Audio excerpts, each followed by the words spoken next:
5 steps. That's literally all it's going to take. 5 steps for you to lock in a fantasy championship in 2024.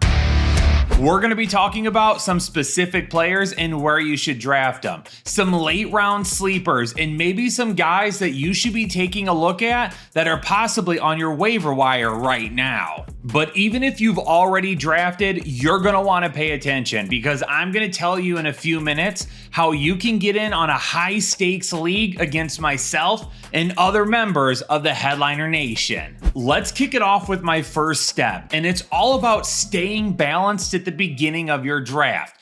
There's a lot of people out there that really dive into whether or not they want to go wide receiver heavy or running back heavy to begin their draft. And even though I love drafting my running backs early and often, I know that the key to success is going to be staying balanced at the start of your draft. Now, sometimes, depending on how your draft goes, things can go awry and maybe you go heavy to one position or the other because that's just what the draft dictated. But if you can do your best, staying balanced is absolutely the key. I am looking at 2 running backs and 2 wide receivers inside the first 4 rounds. And really, how you start your first round is going to lead to how you draft the rest of the way. Guys in the first round that I absolutely want anywhere I can get them this year include the guys at the very top, like Christian McCaffrey, Tyreek Hill, and CeeDee Lamb. But Breece Hall is another one that no matter where I'm drafting at, I'm considering taking him. And then Amon-Ra St. Brown may be the safest wide receiver pick that you could make in the first round. Now, just because these are the main guys I mentioned doesn't necessarily mean I hate anybody else in the first round. Bijan Robinson, Jonathan Taylor, Saquon Barkley, all solid picks at the running back position. Justin Jefferson, if you want to invest in him in the first round, if you believe in Sam Darnold, I'm on board for that as well. There's really only 2 guys that I find myself passing on consistently in the first round of drafts. Number 1 is Ja'Marr Chase. I have a lot of concerns about Joe Burrow's wrist. Even the medical experts out there like Stefania Bell from ESPN, even our own Dr. Ethan Turner, have expressed some concerns about how this isn't a typical wrist surgery for a quarterback, and we don't really know what he's going to look like for the rest of the season. For that reason, I find myself skipping on Ja'Marr Chase and staying with one of the other safer options.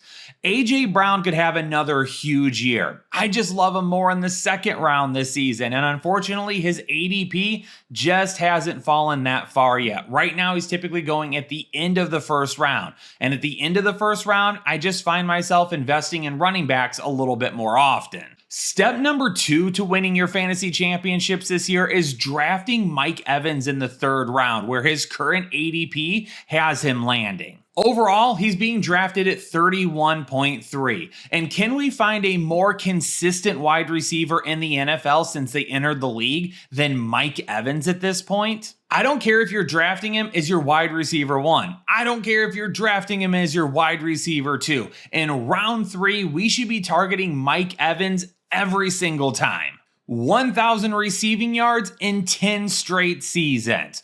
13 or more touchdowns in 3 of the past 4 years. How about finishing as a top 12 wide receiver 5 of the last 6 seasons? And Mike Evans has never finished lower than wide receiver 24 on the year. Worst case scenario, drafting Mike Evans in the 3rd round as your wide receiver 1, you're getting a super safe floor play at the wide receiver 1 position every single week. Best case scenario, you're getting a wide receiver 2 that has lots of wide receiver 1 upside, but also would never kill you. He is really the ultimate pick in the 3rd round, regardless of how you have started. Really, there are 3 options to starting your fantasy draft that I think are the perfect starts. The first one would be running back, Mike Evans in the 3rd, and then another wide receiver in the 4th. Or we could switch up the 1st and 2nd rounds. We could go running back, wide receiver, Mike Evans, and then running back. Or we could go wide receiver, running back, Mike Evans, running back. Any of those starts, any of those 3 starts would be absolutely perfect for you to be on the board as one of the most balanced teams in the league with a whole lot of upside to go with it. If you haven't drafted already, then this information is perfect for you. But maybe you've already drafted and you're asking yourself, Kyle, how am I going to utilize this information?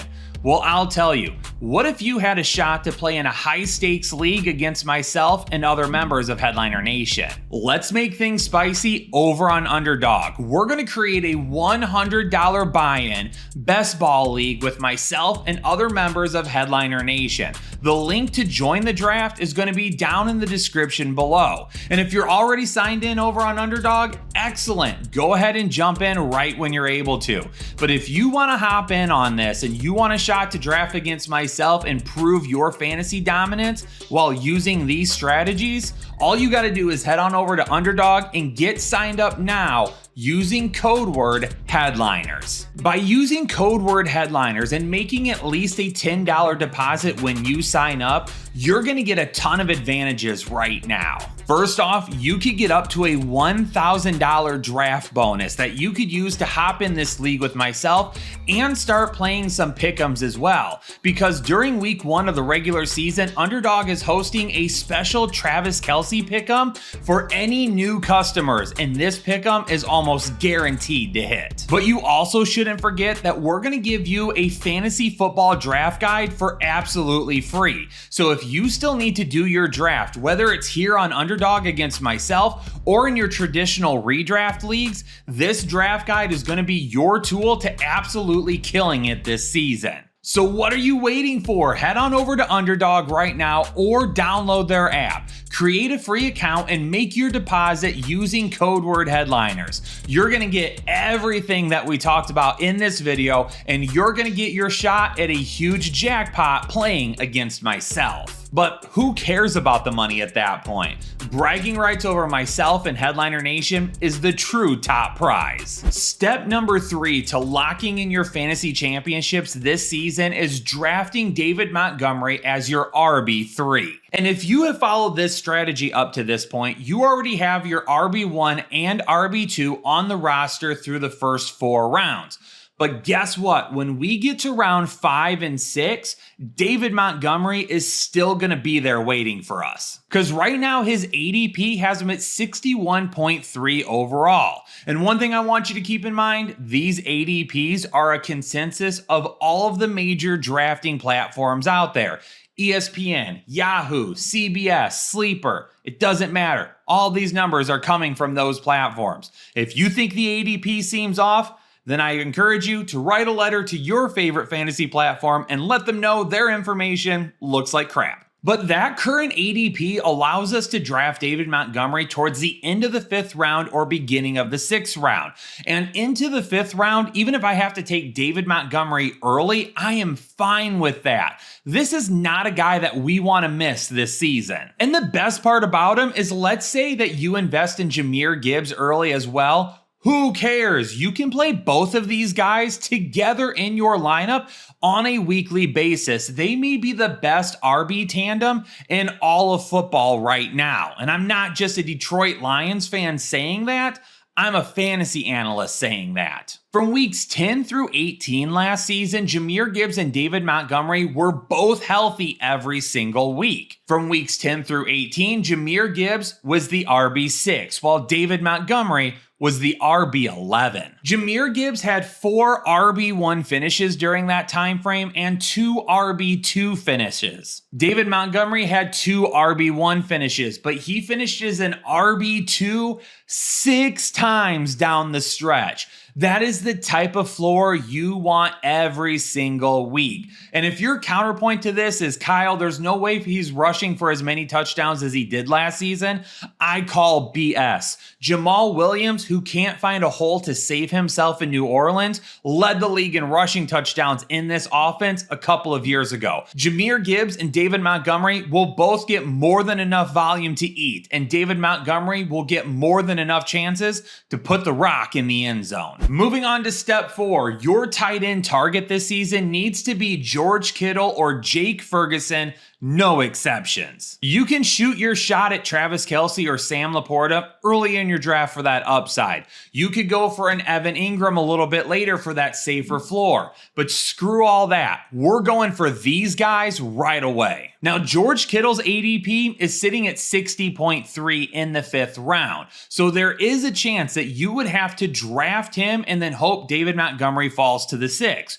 Or you would draft David Montgomery in the 5th and hope George Kittle falls into the 6th round. Or we can just hold on the ADP of Jake Ferguson, which is currently 84 overall, putting him in the 7th round. Since 2018, George Kittle has been a top 5 tight end every single season except once. And that one season was in 2020 when he missed 8 games due to injury. And last season, Travis Kelce and Jake Ferguson were the only 2 tight ends in football to finish inside the top 6 in not only volume scoring, but efficiency scoring as well. Both of these guys saw a good amount of volume. Both of these guys saw tons of efficiency, and Jake Ferguson is ready to take the next step as Dallas's number 2 target in this offense. And if he does, drafting him in the 7th round this year will be one of the biggest steals of any draft pick you make. For step number 5, you know how when you head into your local grocery store, there's always 2 different brands of products. There's the name brand, there's Coke, there's Pepsi.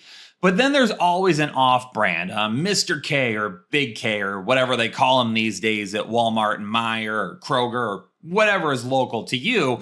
And sometimes we always shoot for that lesser version. It tastes pretty darn close. It just costs us a little less money.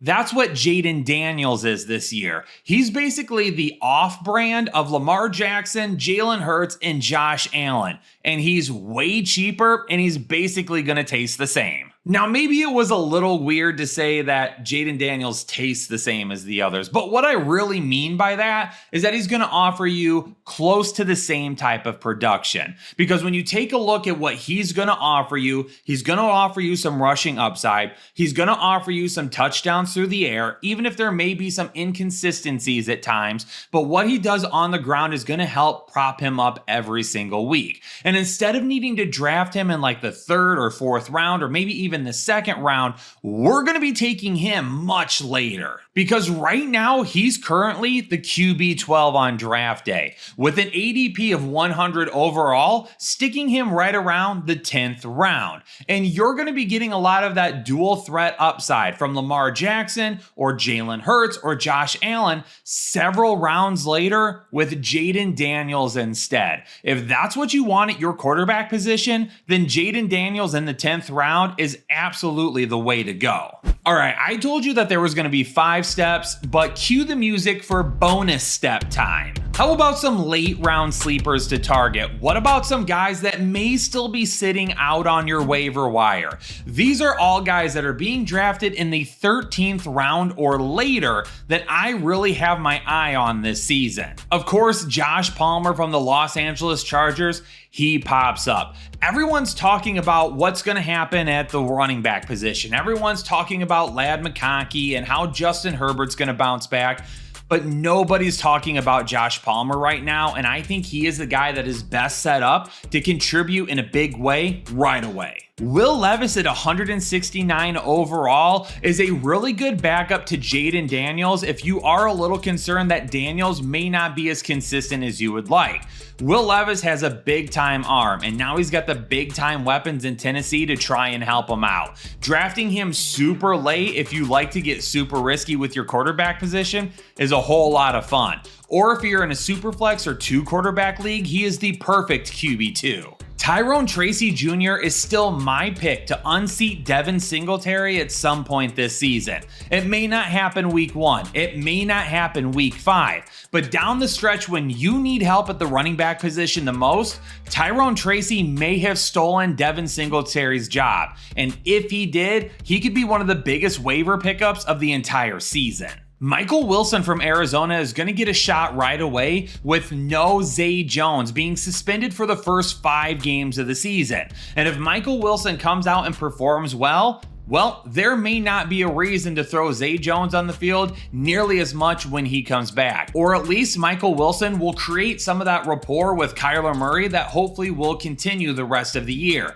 He is a big playmaker, and stretching the field is something Arizona is going to need to be able to run the football and then also get Marvin Harrison Jr. and Trey McBride open. Michael Wilson can be the key to unlocking that. Jermaine Burton, also a big-time playmaker over in Cincinnati, and while I am concerned about Joe Burrow's wrist, I'm not concerned about Joe Burrow's wrist late in your draft in the 15th or 16th or 17th round. In the first round, I am with Jamar Chase, but this late in your draft, I don't give a crap. I'll take a shot at some upside with Jermaine Burton, who absolutely could stretch the field for some big plays this year. Malachi Corley has a long road to go, especially considering the fact that Aaron Rodgers typically doesn't love throwing to his rookie wide receivers. But maybe this is a different Aaron Rodgers. Maybe this is a different offensive scheme where Aaron Rodgers isn't going to have a choice. Malachi Corley has the opportunity to become to the New York Jets what Deebo Samuel is to the San Francisco 49ers. And that is a very invaluable piece that Aaron Rodgers will not want to pass up. What about Dyami Brown from Washington? The trade of Jahan Dotson caught everybody off guard, including myself, who had been talking about Jahan Dotson for a couple of weeks now.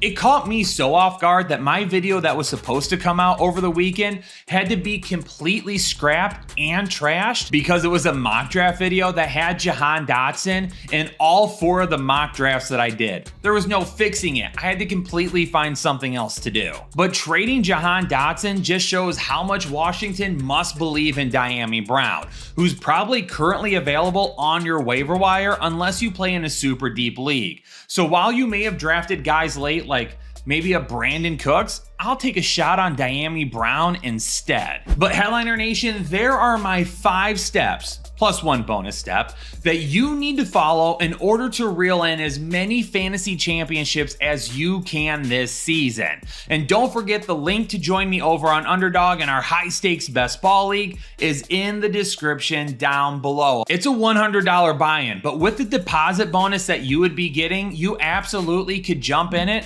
for no cost to you, and then you could play in some more leagues, or you could even start doing some pick'ems with week 1 just around the corner. But Headliner Nation, down in the comments below, I need hashtag get her done. And then you need to give me 1 step that you follow every single year that you find that leads to fantasy football success. And take a minute to read through the comments. And if you find any that you agree with, hit the like button on those so we can check and see how many of you out there are drafting similar after watching our videos. But for now, Headliner Nation, I'm going to call it there. Week 1 is almost here. I am pumped for week 1 content. Hit the like button, subscribe if you're new here, leave a comment down below, turn on the bell notifications, and let's get ready for some football. Headliner Nation, stay safe, stay healthy, and I'll catch you all on the next episode of the Fantasy Headliners.